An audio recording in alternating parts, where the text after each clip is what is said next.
Hey everyone, welcome back to my channel.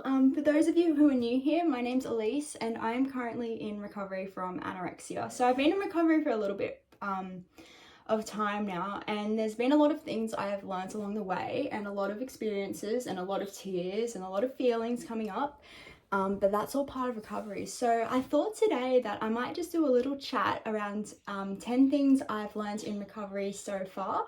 And I'm gonna bake while I do it because I haven't baked for myself in, I don't even know how long. I've been challenging like baked goods and stuff, but I haven't actually physically baked. So we picked up one of the Black Lemonade's chai spice cranberry oat cookie mix.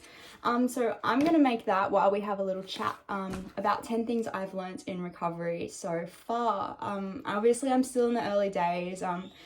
You know, it's been really hard watching the scales go up each week, and even though it's not that noticeable, the weight gain like each week, for me it just feels like it's an immense thing. And I know we all feel like that and how ridiculous it is. Like, you think as soon as you eat something you've gained weight and you can see it on your body, but realistically we know that doesn't happen. So yeah, just learning to process that. But so I also wanted to just show you my little tracksuit set, the You Are Enough. I'll put a proper video up showing you everything because it is so cute, and I got so many comments on it when I put a picture of the jumper on my Instagram. So I'll just pop a little video after this so you can see the thing, but let's get baking and chatting. How cute is this little outfit? It says You Are Enough, and it says it on the pants, and then it's got a little spiel on the back, which I am absolutely in love with. And I even got a little Enough sticker. Alrighty, this is our cookie mix. Okay, so I'm about to start baking and I'm really scared because of the way my phone is currently balancing on this little chair over here. But I'm just gonna go and grab the ingredients. So we need some dairy-free spread, some milk, and just the ingredients. And I realized we don't actually have any dairy-free spread, so I'll be back when we have some. Kidding, turns out we actually have some dairy-free spread, just some Nuttalex made on olive oil, with olive oil. There we go. And I'll grab the milk as well. Good old soy milk. Yeah, so you can probably hear my bird going off in the background. So I'm gonna start baking and we're gonna keep chatting. Mixing bowl.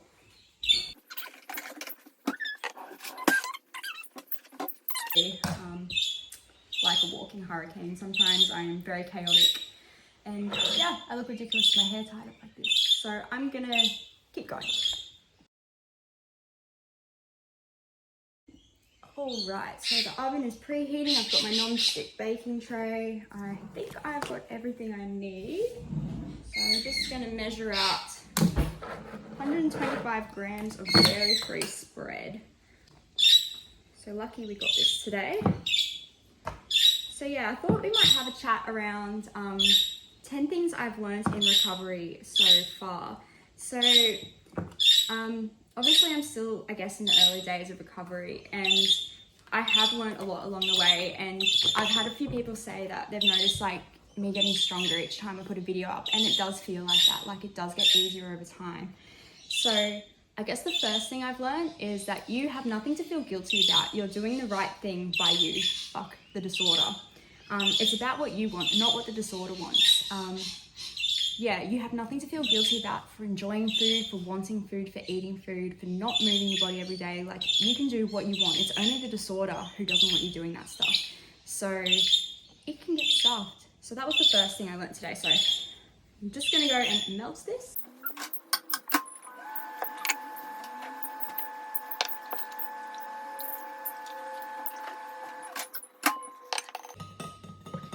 I'm just melting the butter at the moment. I don't know if you can see that. And I've got my soy milk ready. Okay, it is actually really hard to bake and chat. So probably the second thing I've learned in recovery so far is that your body needs a lot of food and rest in order to recover. Like, you need so much fuel for your body to do that. And that's what you need to give it. So you need to give your body rest. You need to give your body food because it is crying out for it. It's been deprived for so long, and it doesn't matter what your diagnosis is, whether you've been in hospital or not, whether you're underweight or not, your body still needs fuel, your body still needs rest. So that's been a really big learning for me. I didn't realize how tired I would be, particularly in the early days of recovery when things were just starting to pick up. But even now, I notice myself getting really tired across the day, and that's because my body's just working hard to get it back to a healthy state. So yeah, it's super important that you give your body food and fuel. So yeah. Okay, so we're pouring in the mix now. No. Oh my god, that smells so good. Oh, this makes me anxious at the same time as making me excited.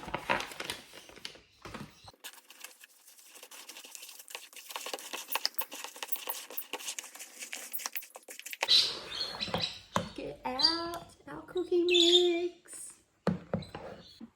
So probably the third thing that I've learned in recovery so far is that you need a lot of support in recovery, whether it's family, friends, your treatment team, or even the online community. It can be super important to have that support. Like, I didn't realize how much support I needed to get through. Like, I had to move back home with my parents because I needed someone there with me to get through those hard times, and you don't need to do it alone. I know it feels like sometimes you have to do these things alone, but you really don't have to.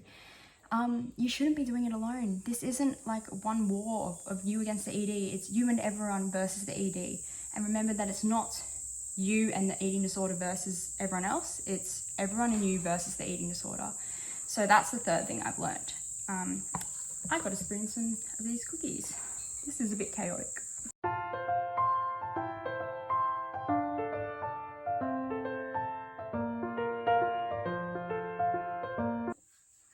So the fourth thing I've learned in recovery is that it's going to be hard.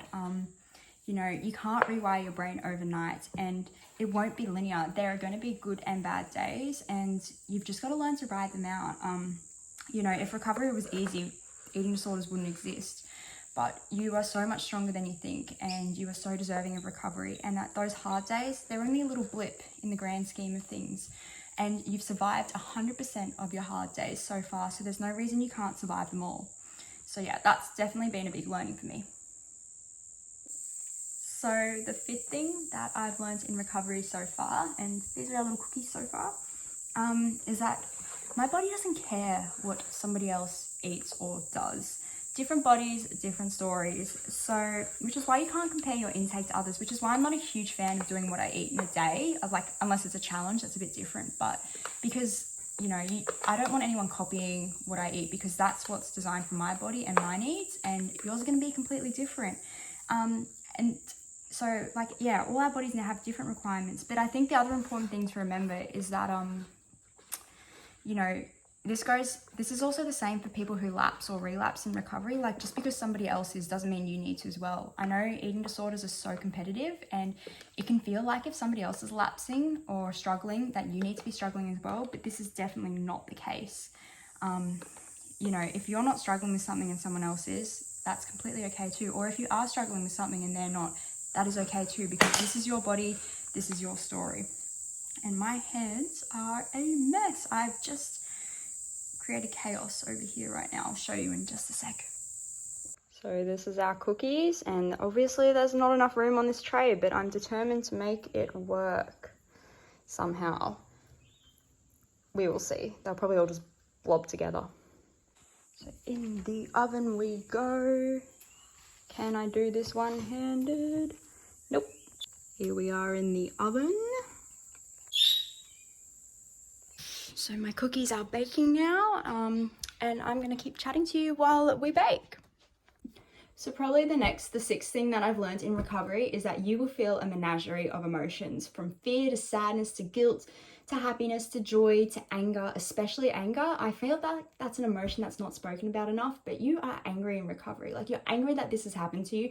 You're angry you're having to do all these things you don't want to do, or the eating disorder wants to do, and you're getting frustrated with yourself as well. You'll also probably feel a bit of relief, and there will be moments of happiness and joy, as scarce as they might be at the start. I promise you they will come. But I think the important thing to remember is that none of these emotions will hurt you more than your eating disorder will. So it's just important to just keep pushing yourself and pushing through the hard stuff, because you deserve recovery. And that's that.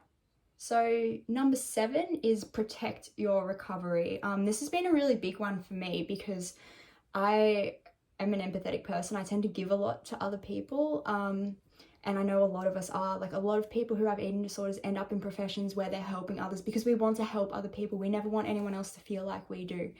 And so it can be really hard when you've got to put boundaries up. So protecting your recovery. So your priority should be you, and anything that threatens your progress, you've got to try and avoid. So try and avoid triggers, triggering accounts or people in particular. Like some people, even in my own family, I don't really like being around because they tend to have a real attitude towards like a weight and stuff like that, or they might ask questions about weight, which I don't really want to talk about. Any accounts that trigger you, like for me personally, before and after pictures in an account, that's like a red flag. That is gonskis. I'd never do something like that, because if you want to scroll back and see what I looked like a few months ago, you can, but I'm not going to compare the me now to an older version of me, because I find that triggering even looking at old photos of myself, so let alone other people's, because it just encourages comparison, and we don't want to be comparing ourselves. It's your journey, your recovery. And also having plans for when you do feel like you're slipping up or you're lapsing, like you're triggered or something, to protect your recovery. So for example, if you're sick, have a plan in place, because you don't always feel like eating when you're sick, and you might not feel like eating your meal plan. So have plans in place. Protect your recovery at all costs. Don't let anything come between you and recovery. If you're really struggling, reaching out for help and having fallback plans. Like if you do need like a step 2 option, like a second choice for a meal, make sure you've got like your resources there or something like that. Because yeah, protecting your recovery. And yeah, don't be around triggering people either. So like, don't put yourself in situations where you know you could be triggered into like lapsing behaviors and stuff like that. So yeah, just really protect your recovery. Let's just quickly have a look at what the cookies are doing. All right, you really can't see anything. A little sneaky look in there. Oh, they look cute. This is such a flattering angle for me. Oh my God, look at this. I actually just wanted to have a little smell of the cookies because they smell amazing, and I'm definitely going to be challenging one of them at the end of this video when they're made. All right, so number 8 is no food is good or bad. It's just food, and it doesn't have any moral relevance. All foods are good in recovery, including and especially those foods that are demonized by society, because we need a lot of food to recover, and food is there to be enjoyed. Like things like chocolate and stuff, yeah, they're meant to be enjoyed. That's why we have them. That's why they're foods. Food is meant to be a fun thing, a social thing, or it's meant to be just something that we just eat. It doesn't need to be a negative thing. It shouldn't be a negative thing. The only foods that are bad for you are ones you're genuinely allergic to, or ones that have like expired and got like mold on them or something. So you obviously don't eat those, but no food is good or bad. So number 9 is you have to commit to recovery. Go all in, rip the band-aid off, because change won't happen unless you change. It is hard because you need to commit yourself to every meal, every snack, every bite, and put your ED in its place. It's going to feel very mechanical at first. Like you're literally going to have to be like, okay, I have to put this food on my fork and eat it and chew it, because you might not be that motivated at the start, and it is really challenging. And it probably won't feel good at the start either, but if you go all in, it's better than dragging out the process and getting stuck in like a quasi recovery or something like that. Yeah, definitely going all in is something I should have done from the start. I thought I was, but I really wasn't. And now that I am all in, it is so much easier. You may as well just throw everything at me now, because it'll be so much quicker, and the progress that I make is going to be so much quicker than if I just have one little extra bit of food each week.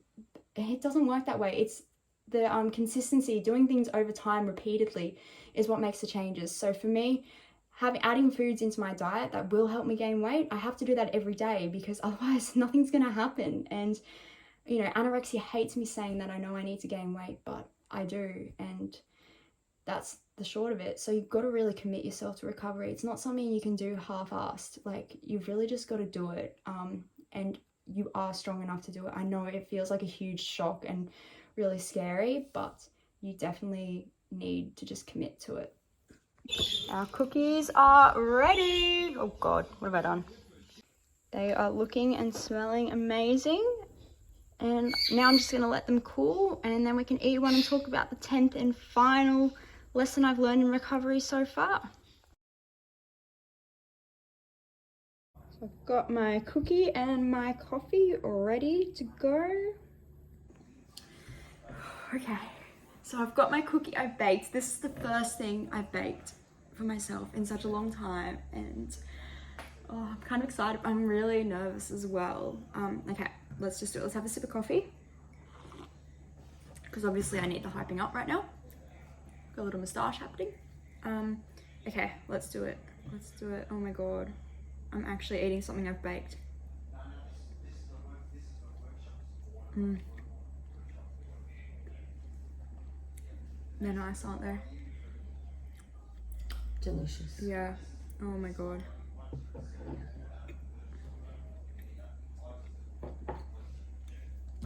This is another milestone for me. But I guess I think this leads really well into the 10th lesson that I've learned in recovery so far as well. And that is, recovery doesn't always have to be miserable and hard. You know, you don't have to struggle through everything. You're allowed to enjoy moments in recovery, like having a cookie for the first time. I know it might seem really scary and it might be really daunting, but you're allowed to let yourself feel those positive emotions as well. Like, you might experience joy when you try food for the first time again. You know, you're rediscovering it and you're learning to love food again. So there are going to be moments when they're actually happy, and you can be proud of yourself. You can feel proud of yourself and remember that you are worthy. You know, you are so deserving of recovery. So letting yourself have moments of happiness and joy is super important. And yeah, so that's probably my 10th lesson for 10 things I've learned so far in recovery, and it's probably the biggest one. Recovery doesn't have to be miserable all the time. I mean, it's okay to struggle, and it's okay to not struggle as well. It's okay to enjoy food. So yeah, I'm gonna keep eating and finish my coffee, and I'll chat to you in just a second.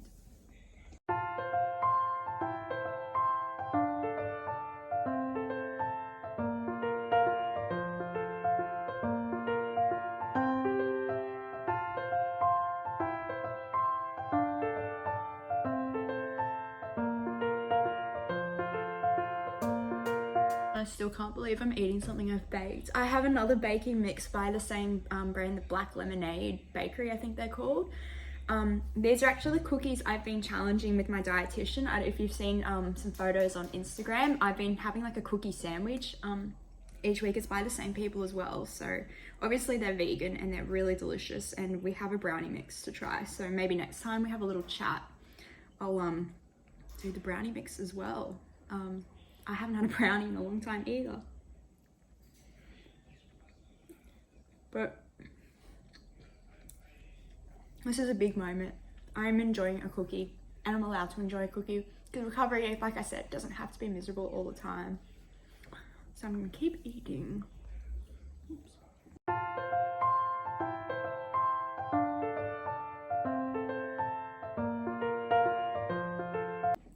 So the cookie is done. I'm just finishing my coffee now, and yeah, I hope you've learnt some things during our little chat. I know my baking was pretty chaotic, but we got there in the end, and we made the cookies in the end, and another big milestone for me.